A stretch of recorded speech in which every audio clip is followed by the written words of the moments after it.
পারমাণবিক বিস্ফোরণ হলে কি হবে? The bulletin of atomic scientist নামক একটি মার্কিন বিজ্ঞানভিত্তিক ম্যাগাজিনে পারমাণবিক বোমার ধ্বংসযজ্ঞ কেমন হতে পারে সেই সম্পর্কে কিছুটা ধারণা দেওয়া হয়েছে। চলুন সেটি আজকে বিস্তারিত আপনাদেরকে জানাই। যে কোনো পারমাণবিক বিস্ফোরণে তেজস্ক্রিয়তা, প্রচণ্ড তাপ ও বিস্ফোরণ প্রভাব সৃষ্টি হয়, যার ফলে মুহূর্তের মধ্যে অসংখ্য প্রাণ ঝরে যায়। বিস্ফোরণের মুহূর্ত থেকেই যেই তেজস্ক্রিয়তা শুরু হয়, প্রাথমিকভাবে তার প্রভাব হয় সবচেয়ে বেশি।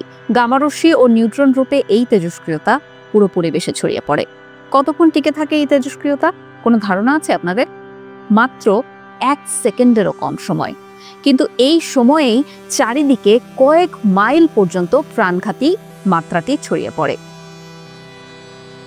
পারমাণবিক বোমা বিস্ফোরিত হওয়ায় মাইক্রোসেকেন্ডের মধ্যে এর শক্তি রঞ্জন রশ্মি হিসেবে নির্গত হয়। এটি পরিবেশের সংস্পর্শে এসে বিশাল একটা অগ্নিগোলক সৃষ্টি করে। ওই অগ্নিগোলকের ভেতরে তাপমাত্রা ও চাপ এতই বেশি থাকে যে সব বস্তু তখন প্লাজমা অবস্থায় রূপান্তরিত হয়ে যায়। 300 কিলোটন ক্ষমতার একটি পারমাণবিক বিস্ফোরণ ঘটলে বিস্ফোরণ স্থল গ্রাউন্ড জিরো থেকে প্রায় 13 কিলোমিটার দূর পর্যন্ত ফার্স্ট ডিগ্রি পোড়ার সম্মুখীন হয় মানুষ এবং অন্যান্য প্রাণীরা। পারমাণবিক বোমার বিস্ফোরণের শক্তি অর্ধেক থাকে ব্লাস্ট ওয়েভ বা শক ওয়েভে। প্রথমে শব্দের গতির চেয়ে দ্রুত ছুটলেও ধীরে ধীরে ব্লাস্ট ওয়েভের গতি কমে যায়। বিস্ফোরণের ফলে তীব্র তাপের কারণে অগ্নিগোলকের চারপাশের বাতাস দ্রুত বেগে চারদিকে ছড়িয়ে পড়ে। এর ফলে সৃষ্ট শক ওয়েভের ধ্বংস ক্ষমতাও হয় অনেক মারাত্মক। সরাসরি তেজস্ক্রিয়তা, তাপ ও বিস্ফোরণের মাধ্যমে বেশিরভাগ শক্তি ছড়িয়ে দেয় পারমাণবিক বিস্ফোরণ। আর এরপর অগ্নিগোলক ঠান্ডা হতে থাকে এবং আকাশের দিকে উঠতে থাকে। তারপর তৈরি হয় পারমাণবিক বিস্ফোরণের সবচেয়ে পরিচিত মাশরুমের মেঘ। এর ভেতরে থাকা তেজস্ক্রিয় উপাদানগুলো তখন পরিবেশে ছড়িয়ে পড়তে থাকে। বিস্ফোরণের পর মানুষ কি ব্যবস্থা নেয় তার উপর নির্ভর করে তেজস্ক্রিয় বিপর্যয়ের ক্ষয়ক্ষতি।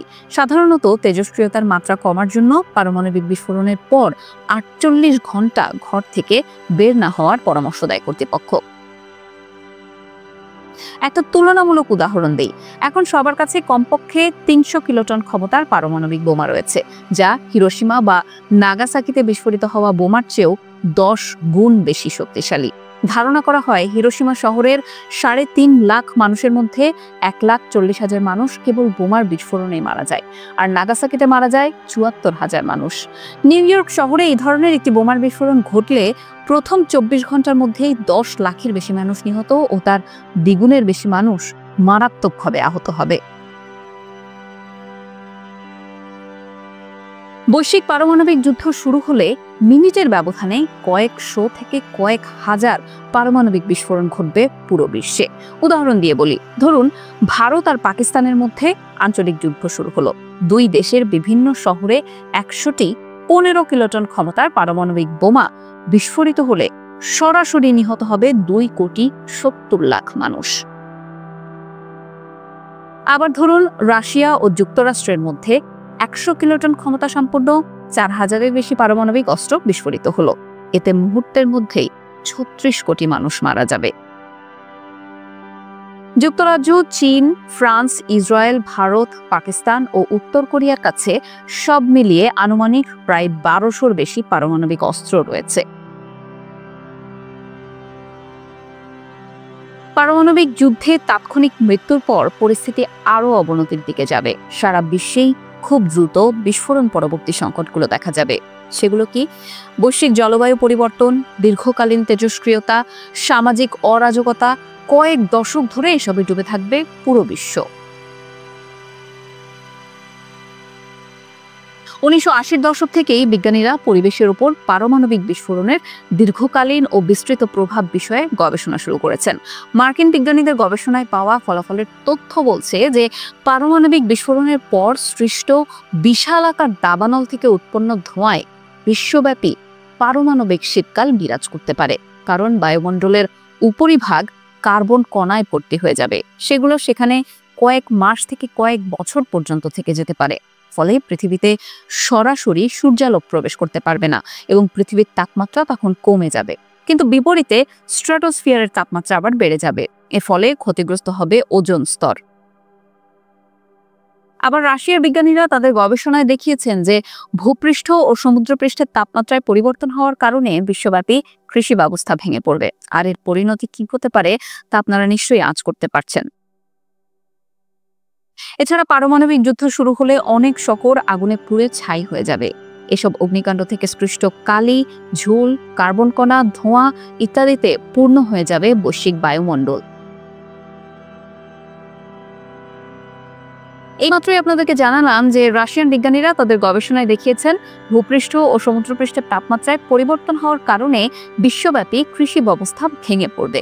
আর এর কারণে ওজোন স্তর ক্ষয়ে গেলে মাটিতে অতি বেগুনি রশ্মি সরাসরি এসে পড়বে। আবার পরিবেশের তাপমাত্রা 0 ডিগ্রির নিচে নেমে গেলে সমুদ্রে বরফের পরিমাণ বেড়ে যাবে, তুষারপাতের পরিমাণও বেশি এবং দীর্ঘস্থায়ী হবে, ফলে ব্যাহত হবে খাদ্য উৎপাদন। বৈশ্বিকভাবে সমুদ্রের তাপমাত্রা কমে যাবে। এরপর বায়ুমণ্ডল থেকে কার্বন কণা সরে গেলে ও তেজস্ক্রিয়তার মাত্রা কমে গেলেও যুদ্ধ পরবর্তী তাপমাত্রায় পৌঁছাতে অনেক বেশি সময় লাগবে সমুদ্রগুলোর। সহসা সমুদ্রের তাপমাত্রা অস্বাভাবিকভাবে কমে গেলে ক্ষতিগ্রস্ত হবে সামুদ্রিক বাস্তুসংস্থানের, আর তার সরাসরি প্রভাব পড়বে বৈশ্বিক খাদ্য সরবরাহে। বায়ুমণ্ডল, ভূপৃষ্ঠ ও সমুদ্রে ভয়ানক পরিবর্তনের ফলে বিশ্বব্যাপী খাদ্য সংকট দেখা দেবে, আর তা বৈশ্বিক মাত্রায় কয়েক দশক ধরে বজায় থাকবে। আবার যেটুকু খাবার উৎপাদন করা সম্ভব হবে তা তেজস্ক্রিয়তার কারণে দূষিত হয়ে যেতে পারে। কোনো দেশ যদি দয়াপরবশ হয়ে অন্য দেশকে নিজেদের খাদ্য ভাণ্ডার থেকে সহায়তা করতেও চায়, তাহলেও সমুদ্রে বরফের পরিমাণ বেড়ে যাওয়ায় তা পরিবহন করা হয়ে যাবে কষ্টসাধ্য। বড় মাপের পারমাণবিক যুদ্ধের পর যারা বেঁচে থাকবেন তাদের অনেকেই বিশ্বব্যাপী খাদ্য উৎপাদন ও সরবরাহে ব্যাঘাত ঘটায় দুর্ভিক্ষের কারণে মৃত্যুমুখে পতিত হবেন। এই সংখ্যা লাখ থেকে শুরু করে কয়েকশো কোটিতেও পৌঁছাতে পারে, বলছে the bulletin of atomic scientist নামক একটি মার্কিন বিজ্ঞান বিষয়ক ম্যাগাজিন।